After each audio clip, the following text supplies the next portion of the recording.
Halo semuanya, perkenalkan nama aku Diva. Pada kesempatan kali ini aku akan sharing ke kalian mengenai kontribusi untuk Indonesia melalui surat berharga negara. Pertama-tama kita perlu mengetahui dulu apa itu surat berharga negara atau biasa disebut dengan SBN. Surat berharga negara adalah surat yang diterbitkan oleh pemerintah untuk membiayai anggaran negara. SBN ini juga bisa disebut dengan surat utang negara atau SUN. Nah, mungkin kalian bertanya-tanya, kenapa sih pemerintah itu mengeluarkan surat utang negara?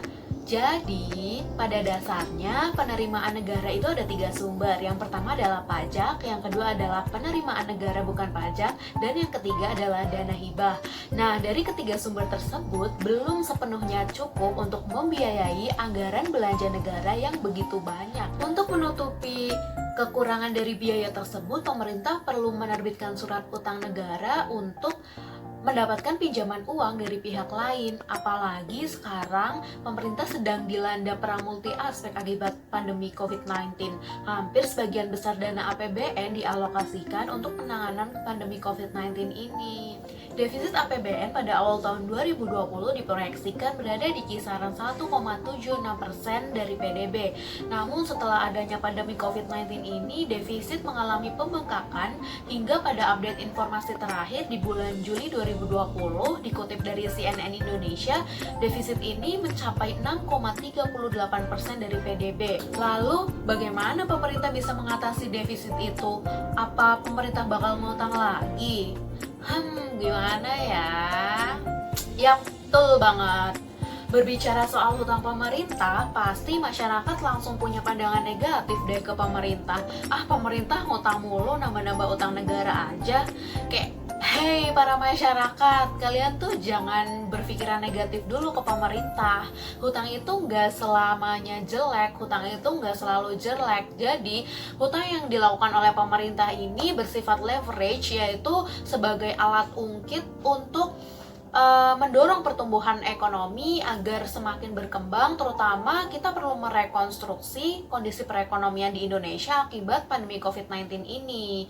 Nah, utang yang dilakukan oleh pemerintah ini bukan utang konsumtif yang utang banyak, duitnya itu dipakai tapi nggak tahu kemana hasilnya. Tapi utang yang dilakukan pemerintah ini adalah hutang produktif yang nantinya uang tersebut akan digunakan untuk pembiayaan program pemerintahan, dan nantinya juga akan kembali uangnya ke pemerintah itu sendiri. Nah, SBN inilah merupakan salah satu instrumen utang yang digunakan oleh pemerintah saat ini. SBN ini nantinya akan dijual oleh pemerintah kepada pihak lain atau yang biasa disebut dengan investor, yang kemudian hasil uang tersebut akan digunakan pemerintah untuk membiayai belanja negara untuk menutupi defisit dari APBN tersebut. Nah, terutama pada saat-saat ini pemerintah perlu untuk melakukan belanja kesehatan, kemudian juga untuk memberikan tunjangan-tunjangan kepada masyarakat, serta untuk bantuan ekonomi. Nah, SBN ini bisa dibeli oleh siapa sih? SBN ini bisa dibeli atau juga bisa diperuntukkan untuk siapa saja, mulai dari pelajar, mahasiswa, ibu bapak, om tante, kakek nenek, dan semua orang yang mau untuk membeli SBN ini, karena SBN ini harganya juga terjangkau, mulai dari 1 juta hingga 3 miliar. Jadi pemerintah itu nggak harus melulu ngutang ke luar negeri, nggak harus ngutang ke negara asing, tapi pemerintah juga bisa loh ngutang ke masyarakatnya sendiri. Pihak lain yang membeli SBN ini disebut investor, karena SBN ini juga bisa dijadikan sebagai salah satu instrumen investasi. Jadi kalian bisa dapat untung di atas suku bunga rata-rata. Suku bunga dari SBN ini lebih besar dari suku bunga tabungan bank dan juga deposito bank. Dari segi pajak juga SBN ini lebih kecil daripada deposito bank. Kalau SBN ini pajaknya cuma 15%, sedangkan untuk deposito itu 20%.